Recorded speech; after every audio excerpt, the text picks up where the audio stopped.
Hello, I want to give you a little disclaimer before you start this video. This video is not any lesson or any teaching that I'll give you. This video is just a podcast about a chapter in our book. So thank you. If this audiobook somehow helped you, please like, share and subscribe. Thank you. Forest, society and colonialism. A lot of this diversity is fast disappearing.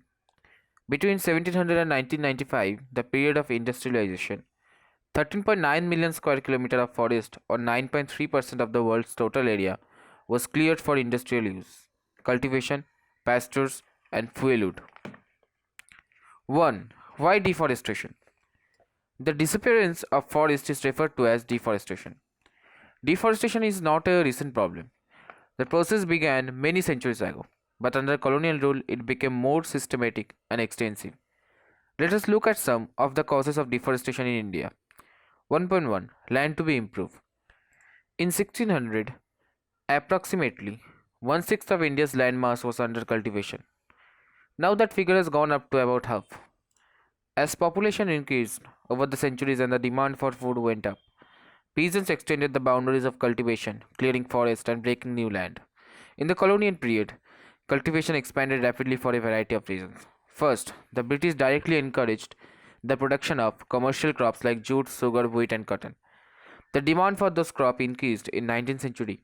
Europe, where food grains were needed to feed the growing urban population, and raw materials were required for industrial production. Second, in the early 19th century, the colonial state thought that forests were unproductive. They are considered to be wilderness that had to be brought under cultivation so that the land could yield agriculture products and revenue and enhance the income of the state.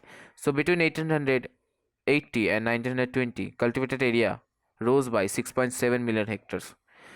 We always see the expansion of cultivation as a sign-on process, but we should not forget that for land to be brought under the plough, forests have to be cleared. New words: sleepers. Wooden planks laid across railway tracks, they hold the tracks in position. 1.2 Sleeper on the tracks. By the early 19th century, oak forests in England were disappearing. This created a problem of timber supply for the Royal Navy. How could English ships be built without a regular supply of strong, durable timber? How could imperial power be protected and maintained without ships? By the 1820s, search parties were sent to explore the forest resources of India. Within a decade, trees were being felled on a massive scale, and vast quantities of timber were being exported from India. The spread of railways from the 1850s created a new demand. Railways were essential for colonial trade and for the movement of imperial troops. To run locomotives, wood was needed as fuel, and to lay railway lines, sleepers were essential to hold the tracks together. Each mile of railway track required between 1760 and 2000 sleepers. From the 1860s, the railway network expanded rapidly. By 1890s, about 25,500 km of track had been laid. In 1946, the length of the tracks had increased over 7,65,000 km. As the railway tracks spread through India, a larger and larger number of trees were felled. As early as 1850s, in the Madras Presidency, over 35,000 trees were being cut annually for sleepers. The government gave out contracts to individuals to supply the required quantities. These contractors began cutting trees indiscriminately. Forests around the railway tracks fast started disappearing.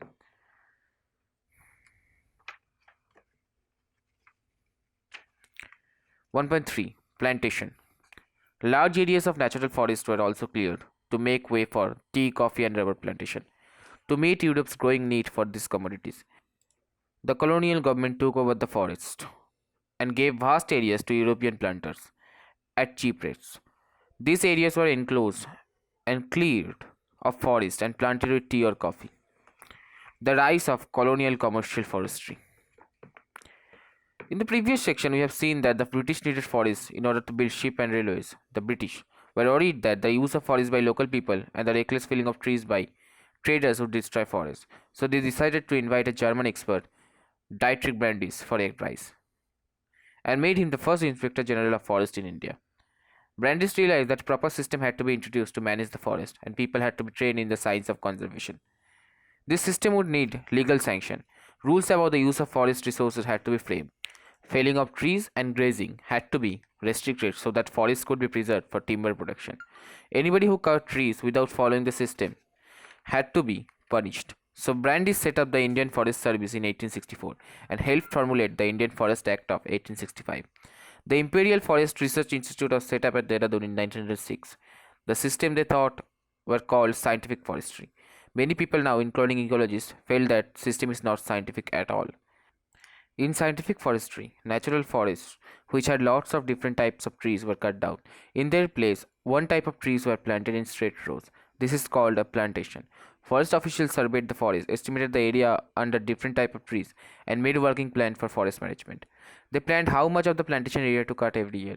The area cut was then to be replanted, so it was ready to be cut again in some years. After the Forest Act was enacted in 1865, it was amended twice, once in 1878 and then in 1927.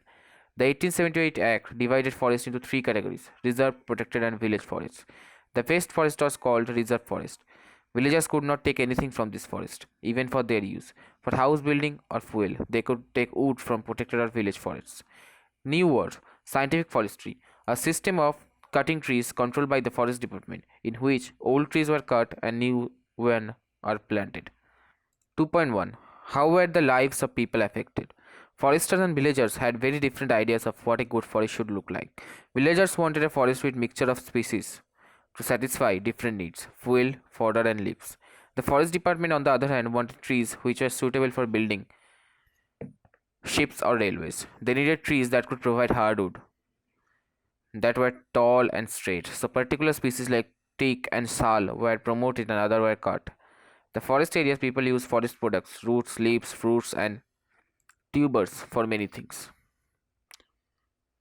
Fruits and tubers are nutritious to eat, especially during the monsoon before the harvest has come in.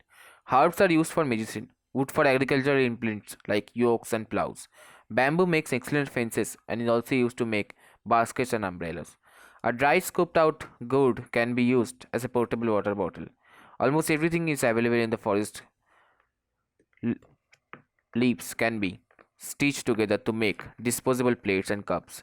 The siadi creeper can be used to make ropes, and the thorny bark of the simur, the tree, is used to grate vegetables. Oil for cooking and light lamps can be pressed from the fruit of the mahua tree. The Forest Act means severe hardship for villagers across the country. After the act, all their everyday practice, cutting wood for their houses, grazing their cattle, collecting fruits and roots, hunting and fishing, become illegal. People were now forced to steal wood from the forest, and if they are caught, they were at the mercy of the forest guards, who would take bribes from them. Women who collected fuel wood especially worried. It was also common for police constables and forest guards to harass people by demanding free food from them. 2.2. How did the forest rule affect cultivation? One of the major impacts of European colonialism was on the practice of shifting cultivation, or Sweden culture. This is a traditional agriculture practice in many parts of Asia, Africa, and South America. It has many local names such as lading in Southeast Asia, milpa in Central America, chitmen or tevi in Africa, china in Sri Lanka, and India, dhaya, pinda, bevar, nevad, jhum, podu, khandar, and kumri, and some of the local terms for Sweden agriculture. In shifting cultivation, parts of the forest are cut and burned in rotation. Seeds are sown in the ashes after the first monsoon rains, and the crop is harvested by October and November.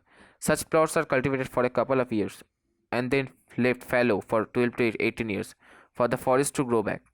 A mixture of crops is being grown on these plots. In central India and Africa, it could be millets; in Brazil, manioc; and in other parts of Latin America, maize and beans. European foresters regarded this practice as harmful for the forest. They felt that land which was used for cultivation every few years could not grow trees for railway timber. When a forest was burned, there was the added danger of the flames spreading and burning valuable timber. Shifting cultivation also made it harder for the government to calculate taxes. Therefore, the government decided to ban shifting cultivation. As a result, many communities were forcibly displaced from their homes in the forest.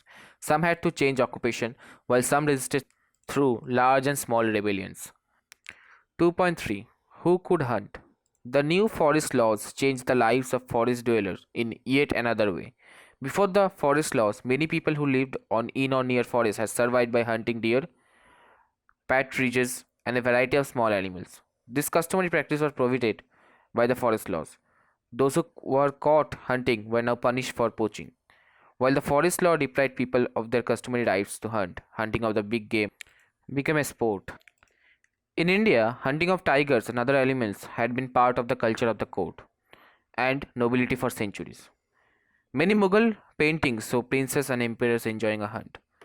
But under colonial rule, the scale of hunting increased to such an extent that various species became almost extinct. The British saw larger animals as sign of a wild, primitive and savage society. They believed that by killing dangerous animals, the British would civilize India. They gave rules for killing of tigers, wolves and other large animals on the ground that they posed a threat to cultivators. Over 80,000 tigers, 150,000 leopards and 2 lakh wolves were killed for reward in the period 1875 to 1925. Gradually the tiger came to be seen as sporting trophy. The Maharaja of Sarguja alone shot 1,157 tigers and 2,000 leopards up to 1957. A British administrator, George Yule, killed 400 tigers. Initially, certain areas of forest were reserved for hunting. Only much later did environmentalists and conservators began to argue that all the species of animals needed to be protected and not killed. 2.4 New traders, new employments, and new services. While people lost out in many ways after the forest department took control of the forest, some people benefited from the new opportunities that had opened up in trade. Many communities left their traditional occupation and started trading in forest products. This happened not only in India but across the world. For example, with the growing demand for rubber in the mid 19th century, the Munduruku peoples of the Brazilian Amazon, who lived in villages on high ground and cultivated manioc, began to collect latex from wild rubber trees for supplying to traders. Gradually, they descended to live in trading posts and became completely dependent on traders.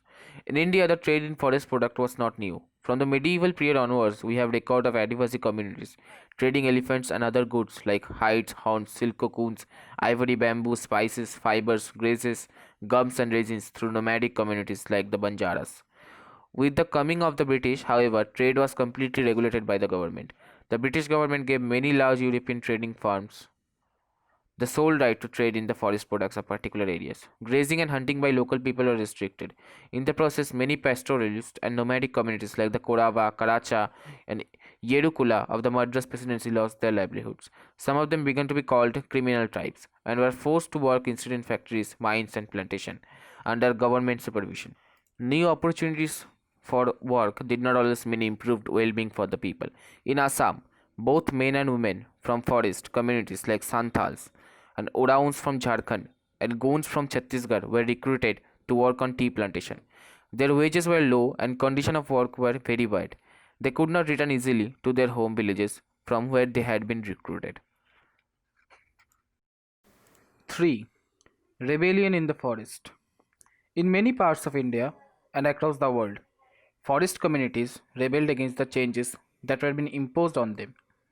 The leaders of these movements against the British, like Sidhu and Kanu in the Santhal Parganas, Birsa Munda of Chotanagpur, Alluri Sittarama Raju of Andhra Pradesh, are still remembered today in songs and stories. We will now discuss in detail one such rebellion which took place in the kingdom of Bastar in 1910. 3.1 The people of Bastar. Bastar is located in the southernmost part of Chhattisgarh and border Andhra Pradesh, Odisha, and Maharashtra. The central part of Bastar is on a plateau. To the north of this plateau is the Chhattisgarh plain, and to the south is Godavari plain. The river Indravati winds across Bastar east to west. A number of different communities live in Bastar, such as Maria, Muria Gonds, Dhurwas, Bhatras, and Halbas. They speak different languages but share common custom and beliefs. The people of Bastar believed that each village was given its land by the earth, and in return they'd look after the earth by making some offerings at each agricultural festival. In addition to the earth, they show respect to the spirits of the river, the forest, and the mountain. Since each village knows where its boundaries lie, the local people look after all the natural resources within their boundary. If people from a village want to take some wood from the forest of another village, they pay a small fee called Devshari, Dand, or Man in exchange. Some villages also protect their forest by engaging watchmen and their household contribute some grain to pay them. Every year there is one big hunt where the headman of village in a paragana meet and discuss issue of concern including forest. 3.2 The fears of people. Then the colonial government proposed to reserve two-thirds of the forest in 1905 and stop shifting cultivation, hunting and collection of forest produce. The people of Bastar were very worried.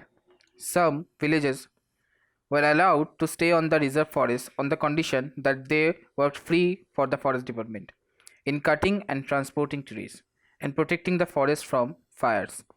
Subsequently, this came to be known as forest villages. People of other villages were displaced without any notice or compensation. For long, villagers had been suffering from increased land rents and frequent demands for free labor and goods by colonial officials. Then came the terrible famine in 1899 to 1900 and again in 1907 to 1908. Reservation proved to be the last straw.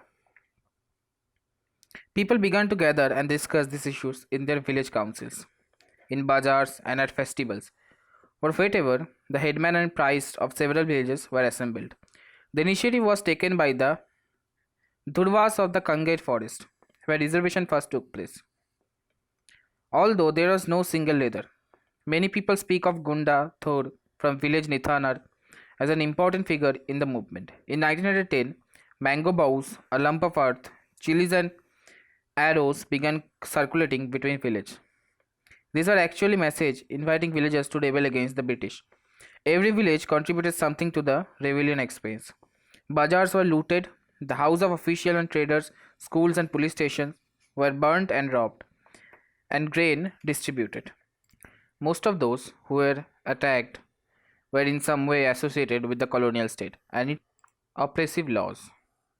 William Ward, a missionary who observed the events, wrote, "From all directions came streaming into Jagdalpur police, merchants, forest peons, schoolmasters, and immigrants." The British sent troops to suppress the rebellion. The Adivasi leaders tried to negotiate, but the British surrounded their camps and fired upon them.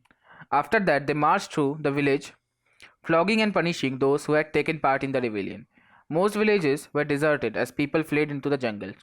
It took 3 months for the British to regain control. However, they never managed to capture Gundadhar. In a major victory for the rebels, work on reservation was temporarily suspended, and the area to be reserved was reduced to roughly half of that planned before 1910. The story of the forest and people of Bastar does not end there. After independence, the same practice of keeping people out of the forest and reserving them for industrial use continued. In the 1970s, the World Bank proposed that 4,600 hectares of natural sal forest should be replaced by tropical pine to provide pulp for the paper industry. It was only after protest by local environmentalists that the project was stopped. Let us now go to another part of Asia, Indonesia, and see what was happening there over the same period. 4. Forest transformation in Java. Java is now famous as a rice producing island in Indonesia, but once upon a time it was covered mostly with forests. The colonial power in Indonesia were the Dutch, and as we will see, there are many similarities in the laws for forest control in Indonesia and India. Java in Indonesia is where the Dutch started forest management. Like the British, they wanted timber from Java to build ships. In 1600, the population of Java was an estimated 3.4 million. There are many villages in the fertile plains, but there were also many communities living in the mountains and practicing shifting cultivation. 4.1 The Woodcutters of Java. The Kalangs of Java were a community of skilled forest cutters and shifting cultivators. They were so valuable that in 1755, when the Mataram kingdom of Java split, the 6,000 Kalang families were equally divided between two kingdoms. Without this expertise, it would have been difficult to harvest teak and for the kings to build their palaces. When the Dutch began to gain control over the forest in the 18th century, they tried to make the Kalangs work under them. In 1770, the Kalangs resisted by attacking a Dutch fort at Jaona, but the uprising was suppressed.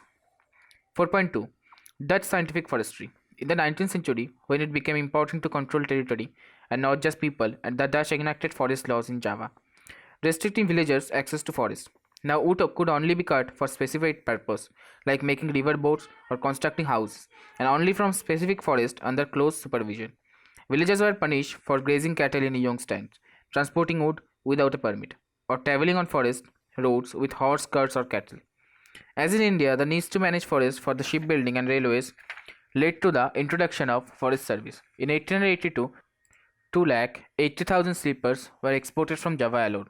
However, all this required labor to cut the trees, transport the logs, and prepare the sleepers. The Dutch first imposed rents on land being cultivated in the forest and then exempted some villages from the rents if they worked collectively to provide free labor and buffaloes for cutting and transporting timber. This was known as the Blandong Diensten system. Later, instead of rent expansion, forest villagers were given small wages, but their right to cultivate forest land was restricted. 4.3 Samin's challenge. Around 1890, Suruntiko, Samin of Randu Blatang village, a teak forest village, began questioning state ownership of the forest. He argued that the state had not created the wind, water, earth, and wood, so it could not own it. Soon a widespread movement developed. Among those who helped organize it were Samin's son-in-law. By 1907, 3,000 families were following his ideas. Some of the Saminists protested by laying down on their land when the Dutch came to survey it, while others refused to pay taxes or fine or perform labor. 4.4 War and Deforestation. The First World War and the Second World War had a major impact on forests. In India, working plants were abundant at this time, and the Forest Department cut trees freely to meet British war needs. In Java, just before the Japanese occupied the region, the Dutch followed a scorched earth policy, destroying sawmills and burning huge piles of giant teak log so that they would not fall into Japanese hand. The Japanese then exploited the forest recklessly for their own war industries, forcing forest villagers to cut down forests. Many villagers used this opportunity to expand cultivation in the forest. After the war, it was difficult for the Indonesian Forest Service to get this land back. As in India, people's need for agricultural land has brought them into conflict with the Forest Department's desire to control the land and exclude people from it. 4.5 New developments in forestry. Since 1980s, governments across Asia and Africa have begun to see that scientific forestry and the policy of keeping forest communities away from forests had resulted in many conflicts. Conservation of forests rather than collecting timber has become a more important goal. The government has recognized that in order to meet this goal, the people who live near the forest must be involved. In many cases across India, from Mizoram to Kerala, dense forests have survived only because villages protected them in sacred groups known as Sarnas, Devrakudu, Kanrai, etc. Some villages have been patrolling their own forest, with each household taking it in turns instead of leaving it to the forest guards. Local forest communities and environmentalists today are thinking of different form of forest management.